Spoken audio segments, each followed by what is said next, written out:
برطانوی شاہی خاندان کو کون نہیں جانتا؟ یہ خاندان صدیوں سے برطانیہ اور اس کی ماتحت ریاستوں پر حکومت کرتا چلا آ رہا ہے۔ ہماری آج کی ویڈیو اسی شاہی خاندان کی سربراہ ملکہ الزبتھ ثانی یا سیکنڈ کے بارے میں ہے، جو تقریباً 70 سال سے اس تخت پر براجمان ہے۔ وہ ملکہ کب اور کیسے بنی، اس کا اثر و رسوخ کتنا ہے، اسے کیا مراحت حاصل ہیں، سیاسی طور پر ملکہ کتنی طاقتور ہے، عوام میں اس کی مقبولیت کتنی ہے اور یہ ملکہ کتنی دولت مند ہے، یہ سب جانتے ہیں۔ دوسری جنگ عظیم سے 3 سال پہلے یعنی 1936 میں شہزادی کے دادا یعنی اس وقت کے بادشاہ کا انتقال ہو گیا۔ بادشاہ کے بڑے بیٹے ایڈورڈ یعنی شہزادی الزبتھ کے تایا نے تخت سنبھال لیا۔ اس وقت کوئی یہ تصور بھی نہیں کر سکتا تھا کہ ایک دن شہزادی الزبتھ یہ تخت سنبھالے گی۔ البتہ حیران کن طور پر بادشاہ ایڈورڈ نے یہ تخت چھوڑ دیا۔ کنگ ایڈورڈ کے تخت ٹھکرانے کے بعد اس کے بھائی اور شہزادی الزبتھ کے والد بادشاہ بن گئے۔ اس وقت شہزادی کی عمر محض 10 سال تھی۔ اب سب کی نظریں شہزادی پر تھیں کیونکہ اب وہی تخت کی واحد جانشین تھی اور بڑی ہو کر تاج اسی شہزادی نے پہننا تھا۔ اب شہزادی کی تعلیم و تربیت پر خاص توجہ دینا شروع ہوئی۔ 1952 میں شہزادی کے والد یعنی اس وقت کے بادشاہ کی وفات ہوئی اور اس طرح تخت شہزادی کو منتقل ہو گیا۔ اس وقت وہ بمشکل 26 سال کی تھی۔ شہزادی کی تاج پوشی کی باقاعدہ تقریب جون 1953 میں منعقد کی گئی، جسے مختلف ٹی وی چینلز نے 39 مختلف زبانوں میں نشر کیا اور دنیا بھر میں کروڑوں لوگوں نے اس کو ٹی وی سکرینز پر دیکھا۔ دوستو، بحیثیت شاہی خاندان اور ملک کی سربراہ ملکہ الزبتھ کو کیا کیا مراحت حاصل ہیں اور اس کی زندگی کس قدر پرآسائش ہے، یہ جان کر آپ یقیناً حیران رہ جائیں گے۔ ملکہ الزبتھ کل ملا کر 16 ممالک پر کسی نہ کسی طرح حکومت کرتی ہے۔ ان میں Australia, Canada, Jamaica, New Zealand اور اس طرح کی دیگر ریاستیں بھی شامل ہیں۔ یہ تمام ریاستیں کامن ویلتھ نیشنز بھی کہلاتی ہیں۔ ان تمام ریاستوں میں ملکہ کا کردار ایک سربراہ مملکت کا سا ہے۔ اگرچہ یہ کردار علامتی قسم کا ہی ہے، لیکن اس کے باوجود 21ویں صدی میں ایک شخصیت کا اتنے سارے ممالک کا سربراہ ہونا، بھلے وہ روایتی ہی صحیح، ایک بہت غیر روایتی اور غیر معمولی بات ہے۔ ویسے تو ملکہ کو خود گاڑی چلانے کی ضرورت پیش نہیں آتی، لیکن اگر وہ کبھی گاڑی چلائیں تو اس کے لیے ملکہ کو لائسنس کی ضرورت نہیں۔ اسی طرح ملکہ الزبتھ کو برطانوی پاسپورٹ کی بھی ضرورت نہیں ہے، وہ بغیر پاسپورٹ کے ہی سفر کرتی ہیں۔ برطانوی قانون کے مطابق ملکہ قانون سے بالا تر ہیں اور ان پر کوئی مقدمہ یا قانونی چارہ جوئی نہیں کی جا سکتی۔ ملکہ کے لیے ٹیکس ادا کرنا لازم نہیں، البتہ وہ اپنی مرضی سے ٹیکس ادا کرتی ہیں۔ دوستو، بہت سے لوگ یہ نہیں جانتے کہ شہزادہ فلپ یعنی ملکہ کا موجودہ شوہر پیدائشی طور پر برطانوی نہیں ہے، بلکہ یونانی اور ڈنمارک کے شاہی خاندان میں پیدا ہوا تھا۔ اسی طرح وہ شہزادی الزبتھ سے شادی سے پہلے بھی ایک پرنس ہی تھا۔ دونوں کی ملاقات ایک شادی پر ہوئی تھی۔ ملکہ کو ٹیلی ویژن یا کسی دوسرے میڈیا پر انٹرویوز دینے کا خاص شوق نہیں ہے، اسی لیے اپنی ایک ڈاکومنٹری کے لیے BBC کو ملکہ سے صرف بات چیت کے لیے راضی کرنے پر 22 سال کا عرصہ لگ گیا تھا۔ ملکہ الزبتھ کو بچپن سے گھوڑ سواری کا خاصا شوق ہے۔ ملکہ اب بھی نہ صرف گھوڑ سواری کرتی ہے بلکہ باقاعدگی سے گھوڑ سواری کے مقابلے دیکھتی ہے۔ ملکہ کے اپنے گھوڑے بھی دوڑ میں حصہ لیتے ہیں۔ 1981 میں گھوڑ سواری کے دوران ملکہ پر ایک نوجوان نے فائرنگ کر دی تھی، البتہ ملکہ کو گولی نہیں لگی اور نشانہ خطا ہو گیا۔ اس حرکت پر اس نوجوان کے خلاف غداری کا مقدمہ درج کیا گیا تھا۔ 18 برس کے ہونے پر شہزادی نے اپنے والد سے آرمی میں جانے کی خواہش ظاہر کی تھی اور اس طرح شہزادی الزبتھ اپنے خاندان کی پہلی خاتون تھی جس نے فوج جوائن کی تھی۔ اس کو میکینکس اور ملٹری ٹرک ڈرائیونگ کی ٹریننگ دی گئی اور اس حیثیت سے شہزادی نے دوسری جنگ عظیم میں علامتی طور پر تھوڑا بہت حصہ بھی لیا تھا۔ جدید ٹیکنالوجی کو ملکہ الزبتھ بہت پسند کرتی ہے اور اس کو جلدی اڈاپٹ بھی کر لیتی ہے۔ کوئن الزبتھ نے پہلی بار ای میل 1976 میں بھیجی تھی، یعنی اس دور میں جب ٹیکنالوجی اور انٹرنیٹ تک رسائی صرف چند گنے چنے کمپیوٹر ماہرین یا پروفیشنلز ہی کو حاصل تھی۔ ملکہ کے پاس ایک ذاتی شاعر بھی ہے۔ اس پوزیشن پر مشہور اور اچھا کام کرنے والے شعراء ہی کو رکھا جاتا ہے۔ ملکہ اور شاہی خاندان تقریباً 600 سے زائد خیراتی اداروں سے بھی منسلک ہیں۔ ملکہ کے ان اداروں سے صرف منسلک ہونے سے ان اداروں کو بہت فائدہ ہوتا ہے، کیونکہ ملکہ کی وجہ سے ان اداروں کو ملنے والے فنڈز میں بہت اضافہ ہو جاتا ہے۔ ملکہ الزبتھ کی سالگرہ سال میں 2 بار منائی جاتی ہے۔ ان کی اصل سالگرہ 21 اپریل ہے، جبکہ آفیشیل سالگرہ جون میں موسم خوشگوار ہونے پر کسی ہفتے کے دن منائی جاتی ہے۔ اس موقع پر ملک کے مختلف مقامات پر توپوں کی سلامی دی جاتی ہے اور کامن ویلتھ کے کچھ علاقوں میں عام تعطیل بھی ہوتی ہے۔ دوستو، ملکہ ہونے کے باوجود ملکہ الزبتھ کا برٹش گورنمنٹ پر مکمل کنٹرول نہیں ہے۔ ملکہ یا بادشاہ کے اختیارات اور کردار میں وقت گزرنے کے ساتھ ساتھ کافی کمی آئی ہے۔ ملکہ ریاست کی نمائندہ ہے، جبکہ حکومت کا نمائندہ منتخب وزیر اعظم ہوتا ہے۔ حکومت میں ملکہ کا کردار بہت ہی کم ہو چکا ہے۔ 1215 میں میگنا کارٹا معاہدے کے بعد طے پایا کہ شاہی خاندان کے اختیارات میں کمی کی جائے، اور اس طرح برٹش پارلیمنٹ وجود میں آئی تھی اور اس کے اختیارات میں اضافہ ہوتا چلا گیا۔ لیکن پارلیمنٹ سب فیصلے خود سے نہیں کر سکتی، اس کے لیے ملکہ کی توثیق بھی ضروری ہوتی ہے۔ ملکہ کے پاس یہ بھی اختیار ہوتا ہے کہ وہ کسی بھی منسٹر یا حکومتی نمائندے کے مشورے کو رد کر سکیں۔ ملکہ پارلیمنٹ بنانے اور ختم کرنے میں اہم کردار ادا کرتی ہیں، لیکن اپنا ووٹ نہیں ڈال سکتی۔ کوئی بھی بل پاس کروانا ہو تو پارلیمنٹ کی منظوری کے بعد اس کو ملکہ کی منظوری لازمی چاہیے ہوتی ہے۔ لیکن ایسا بھی نہیں ہے کہ ملکہ پارلیمنٹ کے دباؤ میں ہو۔ بحیثیت ملکہ وہ اپنی خواہش کا کام کروانے کے لیے دوسرے کئی راستے بھی استعمال کر لیتی ہے۔ اس کی ایک مثال بل پاس کروانے کا عمل ہے۔ عام طور پر یہی سمجھا جاتا ہے کہ اگر کوئی نیا قانون پاس کروانا ہو تو وہ پہلے پارلیمنٹ پاس کرتی ہے اور آخر میں اسے ملکہ کے پاس بھیجا جاتا ہے۔ حالانکہ دوسری ایک صورت یہ بھی ہوتی ہے کہ اگر یہ بل پاس ہو جانے کی صورت میں شاہی خاندان پر براہ راست اثر ڈالتا ہو تو یہ سب سے پہلے ملکہ کو بھیجا جاتا ہے۔ اس وقت ملکہ اپنی طاقت اور اختیارات کا استعمال کرتے ہوئے اس بل کو اپنے مطابق جیسا چاہے بدلوا بھی سکتی ہے۔ ایسی کسی ترمیم کا ویسے تو کوئی دستاویزی ثبوت نہیں مل سکتا، کیونکہ اس طرح کی دستاویزات کو خفیہ رکھا جاتا ہے۔ البتہ دلچسپ بات یہ ہے کہ دا گارڈین نے ایسے دستاویزات ڈھونڈ نکالے ہیں جن کے مطابق 1973 میں ملکہ نے اپنے ذاتی وکیل کی مدد سے مجوزہ بل میں ایسی ترامیم کروائیں جن سے ملکہ کی جائیداد اور اثاثوں پر کوئی نظر نہ رکھ سکے۔ دوستو، برطانیہ میں الیکشن کے ایک دن بعد ملکہ ریاست کے سربراہ کی حیثیت سے سب سے زیادہ نشستیں لینے والی پارٹی کے لیڈر کو مدعو کرتی ہے تاکہ وہ اپنی حکومت قائم کر سکے۔ پارلیمنٹ بن جانے کے بعد کام کا باقاعدہ آغاز ملکہ کی تقریر سے ہوتا ہے۔ ملکہ قومی اور بین الاقوامی سطح پر مختلف فورمز اور ایونٹس پر یونائٹڈ کنگڈم کی نمائندگی بھی کرتی ہے۔ مختلف تہواروں اور خاص موقعوں پر تقاریب میں شرکت کرنا اور تقریر کرنا ملکہ کے فرائض میں شامل ہے۔ دوسرے ممالک کے نمائندوں کو یوکے میں دعوت بھی ملکہ کی طرف سے ہی دی جاتی ہے، اور دوسرے ممالک کی دعوت پر ملکہ ہی برطانیہ کے یوکے کی نمائندہ بن کر جاتی ہیں۔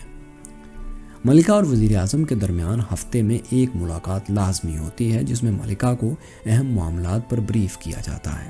ملکہ برطانوی فوج کی کمانڈر ان چیف بھی ہوتی ہے۔ اگر ملک حالت جنگ میں ہوگا تو اس کا اعلان ملکہ کی طرف سے کیا جائے گا، البتہ ایسا حکومت کے مشورے سے ہی ہوتا ہے۔ ملکہ الزبتھ چرچ آف انگلینڈ کی سربراہ بھی ہے۔ سربراہ کی حیثیت سے اس چرچ کے بشپ وغیرہ بھی ملکہ کی منظوری سے بھرتی کیے جاتے ہیں، البتہ وزیر اعظم کا مشورہ بھی ضروری ہوتا ہے۔ برطانیہ کے شہریوں کو مختلف شعبوں میں نمایاں کارکردگی پر اعزازات دینا بھی ملکہ الزبتھ ہی کے فرائض میں شامل ہے۔ دوستو، ملکہ الزبتھ محض 6 برس کی عمر میں ہی اپنے پہلے گھر کی مالکن بن گئی تھی۔ یہ نہایت چھوٹا سا گھر تھا جو کہ شہزادی کو تحفے میں دیا گیا تھا۔ اب ملکہ کے ونڈسر کیسل اور بکنگم پیلس کے علاوہ مختلف مقامات پر 27 محلات اور بھی ہیں۔ ملکہ کے پاس 8 مہنگی ترین گاڑیاں بھی ہیں۔ ویسے تو ملکہ کی کل دولت اور تمام اثاثوں کا پتہ چلانا مشکل ہے، البتہ کہا جاتا ہے کہ وہ برطانوی شاہی خاندان کی سب سے امیر فرد ہیں۔ ایک اندازے کے مطابق ملکہ کی کل دولت 530 ملین $US سے 11 بلین $US تک ہے۔ ملکہ کا تاج تقریباً 3 سے 5 بلین پاؤنڈز کی مالیت کا ہے اور اس کا وزن 1.5 کلو سے بھی زیادہ ہے۔ اسے سونے، چاندی اور پلیٹینیم سے بنایا گیا ہے اور اس پر طرح طرح کے بیش قیمت جواہرات جڑے گئے ہیں۔ کوہ نور، جسے دنیا کا سب سے بڑا قیمتی اور وزنی ہیرا ایک زمانے تک سمجھا جاتا رہا، وہ بھی ملکہ کے تاج کا حصہ ہے۔ دلچسپ بات یہ ہے کہ ملکہ کے تاج پر ان مختلف ریاستوں کی علامات نقش کی گئی ہیں جہاں وہ حکومت کر رہی ہیں۔ اس کے علاوہ ملکہ کے پاس اپنی کیش مشین بھی ہے، یعنی ان کو کسی بینک جانے کی ضرورت نہیں۔ دریائے تھیمز میں تمام راج ہنس ملکہ کی ملکیت ہیں۔ اس کے ساتھ ساتھ برطانیہ کی تمام ڈالفنز بھی ملکہ کی ملکیت ہیں۔ ملکہ کی ملکیت میں ایک ہاتھی، 2 بڑے کچھوے، ایک تیندوا یعنی جیگوار بھی شامل ہیں۔ یہ جانور ملکہ کو مختلف شخصیات نے تحائف میں دیے تھے اور اب یہ جانور لندن زو کے پاس ہیں۔ دوستو، ملکہ الزبتھ کی عمر اب لگ بھگ 95 سال ہے اور انہیں شاہی تخت سنبھالے 70 سال 7 عشرے بیت چکے ہیں۔ ان کا دور حکومت برطانوی شاہی خاندان کا اب تک کا سب سے لمبا دور حکومت بن چکا ہے۔ اس عرصے میں UK کے 14 وزرائے اعظم بدلے جا چکے ہیں۔ ان 14 وزرائے اعظم میں ونسٹن چرچل سب سے پہلے تھے۔ ملکہ کے اس طویل عہد میں ہونے والے چند اہم واقعات کا ہم جائزہ لیتے ہیں۔ 1939 میں دوسری جنگ عظیم شروع ہوئی۔ اس وقت شہزادی کے والد تخت سنبھال چکے تھے۔ شہزادی کی والدہ کو ملک چھوڑنے کی تجاویز دی گئی تھی، البتہ انہوں نے اپنے شوہر یعنی اس وقت کے بادشاہ کو چھوڑ کر جانے سے انکار کر دیا اور شہزادی الزبتھ اور اس کی بہن کو لندن کے ہنگاموں سے دور UK میں ہی اسکاٹ لینڈ کے محل میں بھیج دیا گیا۔ اس وقت شہزادی الزبتھ محض 13 برس کی تھی۔ نومبر 1953 سے مئی 1954 کے عرصے میں ملکہ نے کل 13 ممالک کا دورہ کیا۔ اس دوران ملکہ نے ملک کی سربراہ کی حیثیت سے پہلی بار آسٹریلیا اور نیوزی لینڈ کا دورہ بھی کیا۔ اس سے پہلے کبھی بھی برطانوی شاہی خاندان کا کوئی فرد آسٹریلیا یا نیوزی لینڈ کے آفیشیل دورے پر نہیں گیا تھا۔ 1960 اور 70 کی دہائیوں میں 20 سے زائد قومیں برطانیہ سے الگ ہو گئیں۔ ان میں زیادہ تر افریقہ کے ممالک شامل تھے۔ ان کالونیز کے خاتمے کے بعد برطانیہ اور یورپ کے باقی ممالک کے تعلقات میں بھی بہتری آئی اور 1973 میں برطانیہ یورپین اکنامک کمیونٹی، جو کہ اب یورپی یونین ہے، اس کا مستقل رکن بھی بن گیا۔ 1969 میں ملکہ کا بڑا بیٹا پرنس چارلز تخت کا جانشین مقرر ہو گیا۔ 1981 میں پرنس چارلز کی لیڈی ڈیانا سے شادی ہو گئی۔ دوستو، شہزادی ڈیانا اور ملکہ الزبتھ کے اختلافات کو ہمیشہ انٹرنیشنل میڈیا میں بہت کوریج ملی ہے۔ 1997 میں شہزادی ڈیانا کی موت پر بھی ملکہ کی جانب سے سرد مہری کا رویہ دیکھنے میں آیا، جس نے کئی سوالات کو جنم دیا۔ اس وقت جب پوری دنیا شہزادی ڈیانا کی وفات پر سوگ میں تھی، ایسے میں ملکہ کی خاموشی اور بکنگھم پیلس میں پرچم کو سرنگو نہ کیا جانا ایک حیران کن بات تھی، جس کی وجہ سے عوام ملکہ سے بہت مایوس ہوئے، کیونکہ شہزادی ڈیانا کی مقبولیت عوام میں بہت زیادہ تھی۔ ہاں، البتہ بعد میں ملکہ نے ڈیانا کی وفات پر ایک تعزیتی بیان ضرور جاری کیا تھا۔ 1986 میں ملکہ نے چائنا کا دورہ بھی کیا۔ ملکہ الزبتھ 1991 میں امریکی کانگریس کے مشترکہ سیشن سے خطاب بھی کر چکی ہیں۔ ملکہ الزبتھ کو تخت سنبھالے 50 سال مکمل ہونے پر 2002 میں زبردست جشن منایا گیا تھا، جس میں دریائے تھیمز میں بحری جہازوں کی پریڈ بھی کروائی گئی تھی۔ 2011 میں ملکہ الزبتھ نے ریپبلک آف آئرلینڈ کا دورہ کیا۔ اس سے پہلے برطانوی شاہی خاندان کی طرف سے آئرلینڈ کا دورہ آخری بار 1911 میں کیا گیا تھا، جب آئرلینڈ ابھی UK کا حصہ تھا۔ دوستو، پاکستان 1956 میں اسلامی جمہوریہ پاکستان بنا تھا، یعنی آزادی کے 9 سال تک پاکستان علامتی طور پر برٹش امپائر سے منسلک تھا۔ 1956 میں قانونی طور پر یہ لحاق ختم ہوا۔ اس سے پہلے قانونی طور پر ملکہ الزبتھ پاکستان کی بھی ملکہ ہی تھی۔ ملکہ الزبتھ نے 2 بار پاکستان کا دورہ کیا۔ جب اس نے پہلا دورہ 1961 میں کیا تو پرنس فلپ بھی اس کے ساتھ تھا۔ ملکہ نے کراچی، پشاور، کوئٹہ، لاہور اور شمالی علاقہ جات کا دورہ کیا۔ شاہی جوڑے کو دیکھنے کے لیے لوگوں کی بڑی تعداد موجود رہی۔ ملکہ نے پاکستان کو اسلامی دنیا کی ایک بڑی طاقت قرار دیا تھا۔ دوسرا دورہ 1997 میں ہوا۔ دوستو برطانیہ کی تاریخ میں پہلے بھی ایک کوئین الزبتھ گزر چکی ہے۔ اس طرح آفیشلی پہلی والی کوئین الزبتھ اول اور موجودہ کوئین الزبتھ کو کوئین الزبتھ ثانی یا دوم کے نام سے جانا جاتا ہے، لیکن عام طور پر کوئین الزبتھ دوم سیکنڈ کو ہی کوئین الزبتھ کہا جاتا ہے۔ ملکہ الزبتھ ثانی کا پورا نام الزبتھ الیگزینڈرا میری ونڈسر ہے۔ یہ 21 اپریل 1926 کو انگلستان کے شہر لندن میں پیدا ہوئی۔ اس وقت تخت شہزادی الزبتھ کے دادا یعنی جارج پنجم کے پاس تھا۔ شہزادی کی ابتدائی تعلیم کا آغاز گھر ہی سے ہوا تھا۔ شہزادی کی تعلیم کے لیے بہترین اساتذہ گھر پر آیا کرتے تھے۔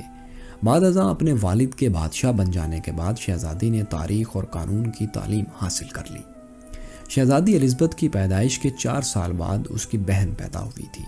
اس کے علاوہ اس کا اور کوئی بہن بھائی نہیں ہے۔ دونوں بہنوں کا زیادہ تر وقت لندن میں اپنے ونڈسر گریٹ پارک والے گھر پر ہی گزرتا ہے۔ یہ کہنا بجا ہے کہ بچپن سے ہی شہزادی کو خوب نازوں میں رکھا گیا تھا۔ شہزادی الزبتھ کی شہزادہ فلپ سے پہلی ملاقات 8 برس کی عمر میں ہوئی تھی۔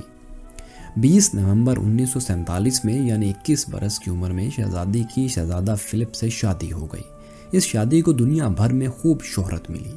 شہزادہ فلپ کی شہزادی الزبتھ سے پہلی ملاقات اپنی ایک کزن کی شادی پر ہوئی تھی، جن کی شادی شہزادی الزبتھ کے کسی رشتہ دار سے ہو رہی تھی۔ شہزادی کی شادی کے 1 سال بعد پرنس چارلز کی پیدائش ہوئی۔ ملکہ کے کل بچوں کی تعداد 4 ہے۔ چونکہ یہ ملکہ کی اولاد ہیں، لہٰذا ان کی کنیت یعنی سرنیم میں باپ کے بجائے ماں کا حوالہ دیا جاتا ہے۔ دوستو ملکہ الزبتھ دوم بے شک دنیا کی بااثر اور طاقتور خواتین میں سے ایک ہے۔ اس کو تخت سنبھالے 70 سال سے زائد ہو چکے ہیں۔ تخت کا اگلا جانشین فی الحال ملکہ کا بڑا بیٹا یعنی پرنس چارلز ہے، اور اس کے بعد پرنس چارلز کا بڑا بیٹا پرنس ولیم جانشین ہوگا۔ پرنس ولیم نے ابھی سے ہی کئی قسم کی ذمہ داریاں سنبھال لی ہیں اور اکثر مختلف ایونٹس میں وہ نظر بھی آتا ہے۔